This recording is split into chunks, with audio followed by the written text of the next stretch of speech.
Hello everybody and welcome to a special part 2 of the Q&A. Technically this is going to be a story video as many of you ask questions that require a tale, so without further ado, let's get into the questions. Barry, that question about intellect really got me. I heard your 6 points and was not happy with my answers. How can I improve my score from your perspective?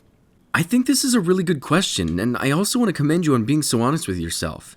Most of the time when someone has a list of what they classify as intelligent, I'll oftentimes just assume I fit every category. I mean, why wouldn't I? It makes me happier to think myself smart, but you'll never really grow if you don't consider your weak spots. And the sheer fact that you've done this tells me that you don't really have much to worry about so long as you continue to do that. If you don't know what he's referring to, I have this short 6-point system that I've developed for myself to gauge a person's intellect. I'm not claiming this system's perfect, and you always have to consider that everybody thinks differently, but the points were objective curiosity, openness to receiving information, utilization of the information, self-awareness, attachment to ego, and maturity. Now, I won't go into all of these, but let's take the first two as an example. If you don't find yourself to be a curious person, then you may not have found the thing that intrigues you. I can only speak for myself, but I become obsessively passionate about some random thing, and then I dig until I've exhausted it. If this happens to you and you don't shy away from positive and negative information despite your position, then you are an objectively curious person. If you notice yourself only researching the thing that you like to hear, getting upset when others question you or bring up alternate perspectives, then you may decide to work on that if you like. The point here is to look inside yourself. Look back on times you got defensive and ask yourself why, and do this with everything on this list. If you really do want to improve, then all you have to do is recognize where you fall short. But it's also important to remember that you're not me. Perhaps this list is useful to you for the same reason it is me, and if so, that's wonderful. But my list isn't a perfect catch-all for intelligent people. Smart and dumb doesn't truly exist the way we like to pretend it does, and there are infinite ways to be intelligent. This just matches best with my personal idea of what an intelligent person would be like, and you don't have to fit into BulletBarry's fabricated box if it doesn't resonate with you. I got something in regards to your What's Life All About video, and I'm not sure if it's really a question, but I'll say it anyway. Most of it was money being a bad thing and YouTube being a job rather than a hobby. But is all of that a bad thing? Think of the purpose of money or currency. Then think of how a world would work without it. Think of how everything from fast food to public service to the internet would work. Would the world work at all without currency? See, the thing about this question is you're asking if a construct fabricated by human minds could be removed, would we be okay? That'd be similar to asking if we didn't have astrology or alchemy, would we be alright? Now, of course, alchemy and astrology are not as significant in our culture, but the point holds true. This is nothing more than a thought, a fake concept that we decided centuries ago to implement, that some stones were somehow worth more than others, and to a degree it makes sense. These rocks are more rare and it was harder for me to get to, so therefore it's important that I found this, and it should be worth more than the rock you found down by the creek. But imagine if we didn't assign value to things. Imagine if simply I enjoyed building fences or working on cars, and you had a car that needed fixing. I could come over and get it done, and you'd reward me with whatever skill you're good at or whatever passion you hold that could be useful to me. Menial jobs like fast food, pumping gas, making coffee would be done by machines, which we would make not because of money, but simply because it would make our lives easier. In my perfect world, I can stock some food, give it to someone who travels because that's what they enjoy, and they can take it wherever it needs to go, and nobody's worrying about pieces of paper. Currency is an obstacle that locks people down to the same area they've always lived. It's easy to keep people in line and structured when the major thought in their mind is making money, especially when your system mostly ensures people are only paid just enough to pay the bills, with not much left over for savings. And you can ask about the cost of jet fuel and training pilots and scientists and philosophers, but structuring people, dictating their passions, and making them play by your idea of right and wrong, which are other false human-made concepts, just holds us back. Everyone should be free to research and study and do whatever they want the way they want to because it's through alternate ways of thinking that innovation is produced. In our system, however, if you don't play by the rules, then you don't get paid, and that's where this system's got your nuts. If you want an example of even just one alternate system, look up resource-based economies. I'll put a link down below for an interesting concept. I'm not saying a moneyless system would be better, and I know that for a fact. All I'm saying is when you look at how money hinders us as a people, you start to hate the stuff. Have you ever thought or researched about taking DMT, the supposed spiritual nirvana? Now, I know it's probably still very new to hear that I became fascinated by psychedelics, and honestly, it's not the compounds that I really care about. When it comes to the substance, the only thing I really know is that psychoactive compounds like psilocybin, found in magic mushrooms, and lysergic acid diethylamide, or LSD, are chemically very similar to serotonin, which is the monoamine neurotransmitter responsible for happiness, modulating cognition, reward systems, learning, memory, which to me is interesting, but I wasn't that fascinated by chemistry as a kid. Consciousness is the thing that really has me riddled, which I guess is kind of a cop-out, as nobody really has any idea what consciousness even is. Imagine being a person who learns and absorbs as much information as he can, but the information is literally impossible to describe. Unenglishable concepts that continue to blow your mind even after they occur. Now you ask me about DMT, which is a chemical that when smoked is only active for 5 to 10 minutes on average and makes you feel as though you've been removed from your body, sent up into the universe, and it shows you what life really is. Have I tried it? Yeah, I have. And before you ask, no, I haven't experienced a breakthrough, but I'd still like to share my story. So I've been researching DMT ever since I heard about it, and of course, being as I'm curious to a fault, I wanted to know what it was like. There I was on this Facebook group, and I asked people where I could find this stuff, and most of them replied, stop looking for it. Now that you know about it, let it come to you. Which is not a very helpful answer at all. Nobody says that crap about getting a damn car or trying parkour, so what the hell? Well, I get back to the States and I decide to search around my area for a part-time job. I don't even remember why I did this. I was just kind of at my PC one day and I thought it would probably be rewarding to do some work. I haven't done much besides YouTube for a while. The day I search, I get a job and I meet this girl on my first day. Apparently it's her first day too.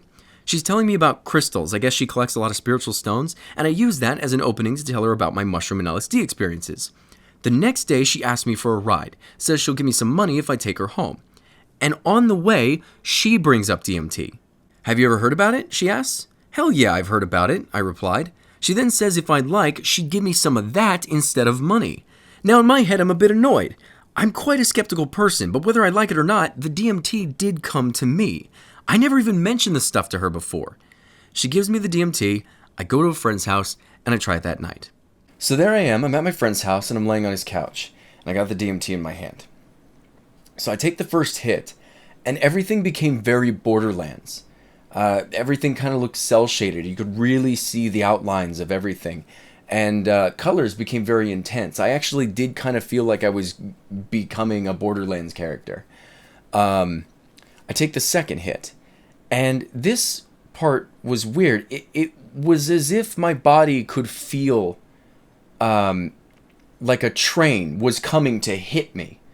Like, I felt something big coming at me, and that was a very odd feeling. Other than that, I recall colors becoming even more vibrant. Things were starting to swirl around. The room was starting to kind of just morph a little bit, and it kind of felt like everything went quiet, very quiet. Almost as if like in a space movie where like a hole is blasted through a ship and all of the oxygen sucked out. It's like, and then it's just silent. I take the third hit, and at this point I'm like, crap, what am I getting myself into? Oh my god, this is intense. And now I'm gone. In front of my face are these beautiful blue puzzle piece looking shapes. And they weren't puzzle pieces, they didn't fit together, they were just in front of me floating. And there was one right here, one up here, one up here, and then two down here. And they were kind of like spaced out. They would vibrate. And then they would dance around and go crazy, and then they'd move, and they'd vibrate, and then they'd still. And then they'd vibrate again, they'd go crazy again. And that happened maybe 1 or 2 times before I was teleported to this new room. And in this room, it was dark. The previous room was very bright and colorful. Lots of pinks and blues, as far as I recall. This next room was very dark. And it seemed as though there were things around me. I don't know why I felt like they were living things. I remember like looking, and it seemed that there were beds, and there were things occupying the beds. And I was in one of them. It was like I was just kind of waiting there. All of a sudden I teleport again, and I'm in this room that's kind of maybe tan or skin color, but within the room is a lot of these gorgeous lights just going crazy, and I've actually seen visual representations of this. I'll put in in the video real quick. And it's all going nuts in ways I can't even begin to describe, mostly because I don't even really remember. The way that things move, it's otherworldly, really. But I'm sitting there watching this for a bit, and I'm like overwhelmed as hell. Like, what in the hell have I gotten myself into? What is this? This is not even sort of what I thought this was going to be. And as I'm thinking this, there are like 6 or 7 things just kind of moving closer to me. And as I look at them, I'm like, okay, that's not the background. That's actually something else. And they come up to me, and there's no discernible features, but they're like moving around, separate from everything else that's going on. I don't like to say that they were alive or that they were entities, like everyone else calls them, because I can't verify if they were or not, but they seemed conscious. So no facial features, and then all of a sudden, these like brown eyes come out of nowhere, and this mouth, this like happy kind of like this smile kind of thing, like a kind of looking mouth, brown. And they're jumping at me, like jump at me, and they're in my face, and there's nothing I can do about it. I'm like, this is not how you greet people. Like, this is intense. I'm already awestruck by all of it. I don't get any of this, and then you're here jumping at me. This is not okay. Like, I wasn't freaking out, but it was terrifying. I guess that's not the right word. Astonishing. And they're sitting there and jumping all around, and they're making this face with the shapes that they've put on them. They're doing this. And it looked as though they like all doing it all together at the same time towards me. And I'm like, okay, what the hell? And I'm like, in real life? Like, what? What would you like? I remember saying out loud, hello? Would you like me to sing? Hello? I don't know what you want. I don't understand. And they're all jumping around. They're going nuts. They look ecstatic. But at this point, I'm terrified. I'm like, this is not what I thought this was this is intense. Already my body feels friggin' nuts. I'm like filling with fear. And not because it seemed dangerous or that I was like in a situation that I could get myself in trouble or anything. No, like, I remember reaching out towards these things. I couldn't feel anything. Like, there was nothing that they could have done, right? It was just so big. It was so much bigger than me. The entire thing was perfect and complete, and just the most foreign thing I'd ever seen in my life. And I remember thinking in my head, okay, this normally lasts about 6 minutes. After this 6 minutes, you'll be gone, and everything will be fine again. You'll be back to where you are. So just watch, just observe. Don't really, do much. Just kind of... And when that happened, the 6 or 7, they kind of seemed disappointed. And 5 of them left. And I was left with this one that, for whatever reason, I still remember to this day, feeling as though it was feminine. I don't know why. And there was like some sort of communication from her to me, and I don't even know how to describe that. But she took me away. She took me into this very bright room, and she sat me down next to her. And I remember this kind of communication like, look, I understand. I know. I get it. It's a lot. I know it's a lot. Look at me. Just look at me. See what I am. It's okay. And I just got to look at this thing. And it was beautiful.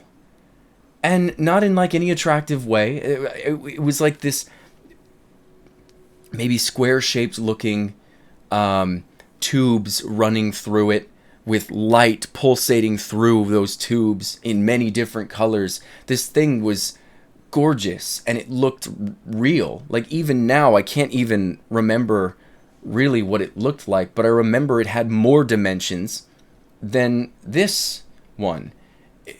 And I don't know how to describe that, really. But I remember still being overwhelmed. I remember still thinking, this is so much. Like, I know she's being comforting, and I know she wants me to look, but I just can't. And I remember opening my eyes, forcing my eyes, and I looked up at the ceiling, and there's these spiraling languages from all over the world, around this Mayan face at the center of it that's staring down at me. And that was fine. That was actually really awesome. I remember looking up at that and I was like, wow, that's amazing. And I closed my eyes again to see if I could see this thing again, and it was gone. It was all gone, and it was all fading away. And at that point I was like, damn it. You know, like I kind of gave up this experience because I was so afraid. I shouldn't have been so afraid. I should have been willing to see all this, and I wasn't. And my friends, I come out of it and I'm doing this. I'm like shaking, and I remember going,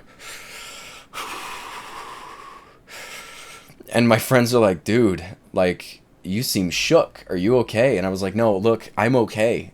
They were never there to hurt me. Nothing was there to hurt me. It was just so different than anything I've ever seen in my entire life. It was big, and it's like, you know, put a monkey in front of, God or something. You're not gonna get this monkey just sat there like whatever. It's gonna be like, holy shit, you know. Either way, that was my one and only experience. So let's move on to the next questions. When did you become so opposed to capitalism? Don't get me wrong here, capitalism's alright. When you travel to other countries and see the way they live despite their social structure, it can be very eye-opening. You realize how American you really are, and how much of yourself is plagued by traits that you picked up simply from being raised in your country. Things like greed and stressing about money. This idea that everything should be structured, but then you see a place like Vietnam where there are laws, but nobody follows them. The place is sheer chaos, but the people are so happy. This is a huge city, but it's a community. They don't let money burden them. They don't worry about regulations and structure. All they care about is when you go out, you behave in a polite manner and you don't hurt anybody. And that's as simple as things should get. Government should be a background, so when we have issues between people, we can reference someone else's idea of a reliable resolve. I don't think capitalism is a problem. I think the way government systems are ran and how much pull they carry through their country is what causes the system to be faulty. Did any relatives or significant others see your acid, shroom videos and judge you differently based on them? If so, how did they react? Yeah, so when I was in Vietnam, a family friend came out to visit me with the family. And when I was out there, I used LSD to cure my depression, which is another story for another time in this video. Either way, when I was telling this story, the family friend stood up, told me that I was just a kid who was experimenting and I had no idea what these compounds were and what I was doing. She told me that I was going through a phase and that LSD was dangerous, and if I continued to take this stuff, then I'd eventually see a bad enough trip that I'd kill myself. Now, I'd seen people have bad trips on this stuff, and I've had bad trips myself. What many don't understand is you have to develop a relationship with your mind in order to be able to use these things, and I found out later that back in the day, she took LSD and had a really rough experience. These things are not for everybody. You have to be able to surrender yourself to the compound. You have to be alright with the fact that sometimes it's not going to be pleasant, but you also have to remember that it's your mind and it can't hurt you. I know a lot of people who have a really bad taste in their mouth regarding psychedelics, and that's okay. Not many people truly know what this stuff is and how expansive their minds are, and that can be scary just to think about. Either way, she was pissed, and I'm willing to bet that she definitely sees me differently than she did before. There's this quote that cracks me up that goes, "Psychedelics cause delirium in those who've never taken them." Hey Barry, what was your strangest experience while living in Vietnam? Did you enjoy your time living there? Oh, I had a blast in Vietnam. Every day was an adventure, and I have a few stories that I want to share with you guys. There was this one time my girlfriend and I were driving down the highway. Now at this point in time, I was very depressed. I had a lot going on, and I'll share that all with you guys very soon. Either way, I'm sitting on the back of this motorbike, just kind of stuck in my head, when my girlfriend screams. Now, normally I'd be completely alerted by this, but if you've ever been depressed, you might get this. She screams, and I think in my head, ugh, what? I look up, and on her handlebars is a rat. Now imagine this, we're driving down a very terrifying highway. At night is when the big semi-trucks and buses come out, and if you die by one of those, well, it's your fault. Oops. So she sees this rat, screams, the bike goes crazy, she catches the bike, pulls over to the side of the road, while this little rat is running across her handlebars. I pull out my phone and flick the little sucker off the bike, and her and I are laughing hysterically. It was right after that I felt so alive. We could have died had she not been a better driver, or had that rat bitten her and threw her off even more. It definitely wasn't a cure for my depression, but it really put a lot of anxieties into question. and helped me to remember that life could be over at any time. How has living in Vietnam changed your vision on life? I don't worry about money as much. It kind of showed me that no matter how bad it gets, there are different ways of living, and if I don't like struggling for America's idea of happy, I can go live somewhere else and enjoy mine. Vietnam also showed me that I can survive anywhere. I really went through a rough spot when I was out there, and here I am, alive and well, laughing harder than I ever have. Going to another country is an ego-shredding experience. You have to adapt, because if you don't, it'll eat you alive. What do you think the meaning of life is? I think the irony there is that's why we're here. I like to fill my head with strange ideas, as I'm sure you know. In my latest video, I said a quote by Terence McKenna that went, "God made man to subject himself to time," which is an interesting idea. Perhaps the meaning of life is simply to be so small-minded that we introduce man-made constructs into our universe, and the simple thought shared by everyone around the world makes it real for other dimensions. Suppose instead that God is a 10th dimensional entity, or however high up it goes. Imagine if he thought up and crafted lower dimensions so that he could use those spaces to understand himself better. Our biggest question is, who are we? Where did we come from? And I like to think sometimes that if there is some superior entity, that perhaps he's overwhelmingly curious about the exact same thing. Perhaps we live in this simulation or universe or whatever it is simply to be observed so that one day we can figure out how to discover our origins and it can apply that knowledge and do the same for itself. Now, as fun as those thoughts are, however, there's no way to ever prove it, so it shall remain a mystery. As far as I care, the meaning of life is the discovery. For me, it's discovering myself. Who am I? What is my mind? And how many of my operations, my desires, my wants, likes, and dislikes are predetermined, and why? I think the greatest mystery to uncover for yourself is to learn yourself. Everything from that point gets far more interesting as far as I've observed, and I've still got a long way to go before I can confidently say I know my mind. So these last two questions run hand in hand, so I'm going to ask them together. A month or two ago, you said something about a traumatic experience going down in Vietnam. What happened? Have you ever struggled with mental health issues? Also, if the experience of psychedelics has changed your life, how? Alright, second story. So, I became very depressed out in Vietnam. I brought a couple friends out there with me to help out. I actually paid for their tickets. They didn't have almost any money, and they used most of it within the first month of being there, so I was spending a lot. I was the only one paying rent. See, the idea was to go there and start this psychedelic research, but once I found out how much danger I could put them in, I decided not to follow through. I ended up feeling like I let them down, and that I failed pretty much instantly. I had no plan, no job. I started convincing myself that my YouTube channel was dead, that I'd neglected it for so long that it could never have been brought back, and I fell further and further into sadness. I had no privacy. We had an apartment that shared a floor. My room had the fridge and the kitchen, and their room was just a bedroom, but our rooms were separated by a hallway, so anytime they needed water or to cook food, they had to knock on my door. They had to linger around in my room when all I wanted was to be alone. I could never talk about my passion with them either. I missed my friends and I felt so alone and unhappy. Every day I'd wake up and I could breathe in only one full breath of air, and then after that, never again. My chest was so tight that it felt like I could never get a full breath, and every night I hoped that it wouldn't get worse the next day, and it did. The friends I had with me had no advice to help. They told me that eventually you just learn to cope with the sadness, and this just did not satisfy me. I was not interested in living like this. There's this party district in Vietnam called Boi Vien. Out there, the bars sell laughing gas, and I'd go buy balloons just to remember what it was like to laugh and feel like myself again. The only issue was I became addicted, and not to the substance. Nitrous oxide is typically a non-addictive compound. I was just so miserable that it was my only relief. See, if you've ever gone to the dentist and gotten a tooth pulled, then you felt nitrous oxide. The air we breathe consists of 12% oxygen and 78% nitrogen, so taking this stuff isn't incredibly harmful so long as you're not abusing it, which I was. One day, I'm in Boi Vien, headed to this bar, and these two Norwegian guys approach me and ask where I'm headed. I tell them I know this nice little bar and I invite them along. We get to the bar and I order a balloon. They look at me and ask, "So how are you liking Vietnam? Do you enjoy living here?" To which I replied, "No, I'm depressed." The guy looks at me with this big-ass balloon and laughs. One of them says, "Yeah, I can tell." So I take a few puffs and I offer the balloon to one of the guys. He refuses, but his friend accepts and takes the puff.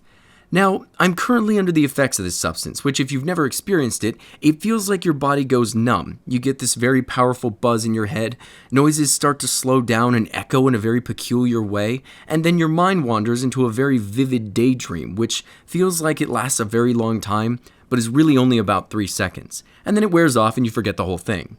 Well, I see the guy take the puff of the balloon, and then he just goes away. I had never seen someone disappear into their head like this. He looked sedated, but his eyes were wide open like some poor confused animal, which had me all nervous for myself. At this point, the other guy gets a phone call from their boss, and he's trying to get his friend out of the bar, but his friend can't even stand. The guy who didn't take the balloon from me looks over at me just as I'm taking another puff and says with fear in his voice, "This is my brother."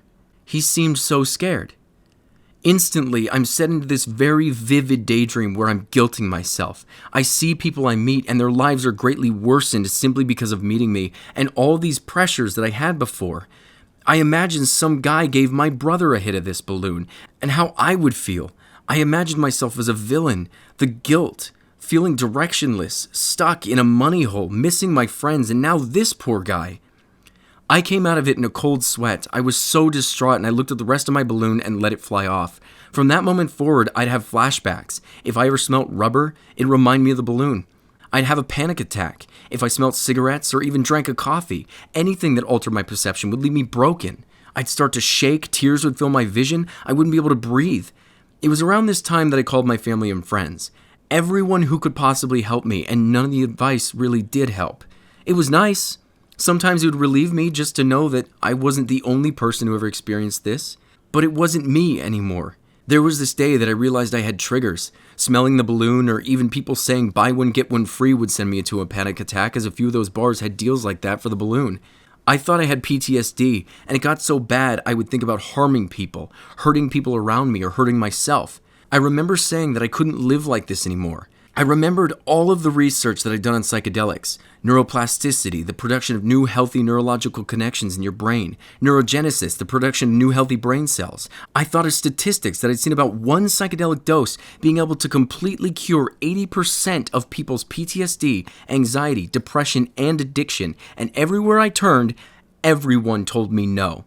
I went to my family, my friends, I went for advice online, and everyone told me to stay away from psychedelics, that they were dangerous, and that all I was going to do was screw myself up even more, and I believed them.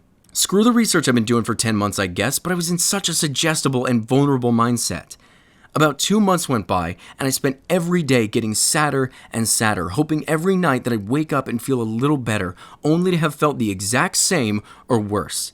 So without telling anyone but my girlfriend, I purchased some LSD, and she trips at me. This was one of the most important and life-changing trips so far. The depression was neutered slowly and painfully, and I was healed. I came to realize how simple everything was, and how much of my worry was because I couldn't let go of money. I was so greedy and worried over nothing.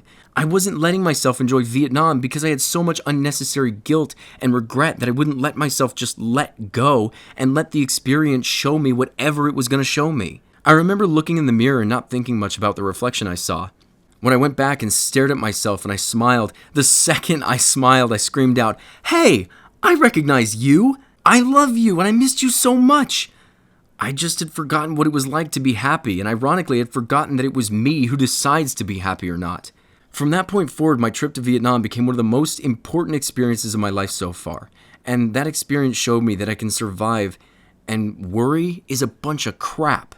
Now, for those of you who suffer from anxiety and depression, this story may not be helpful to you. I know psychedelics are not the most appealing venture. Not only are you going to be open to the fullest extent of your mind, but the law around the world makes this scary. Advice beyond psychedelics would have to be friends, and keep them close. And when I say friends, I mean people who you can tell your craziest thoughts to. It can be very relieving to know that someone else out there may have similar thoughts, and that those thoughts for them don't cause them problems. Sharing perspectives on how to think, how to reprogram your mind to see the world just a little bit differently can have the largest impact on being healed. I know I'm not an expert because I was in a rough spot one time in my life. All I have is my story to share, but just know for those of you out there that have tried everything, maybe this story does help. You guys asked a ton of really good questions, and I want to thank you all for watching this video. If you ever have a question, please pop it in the comments section and I'll save it for a video like this. A lot of you guys have been asking for the puns at the end. Those are going to be coming back when I make video essays. But until then, thank you so much, and I'll see you next time.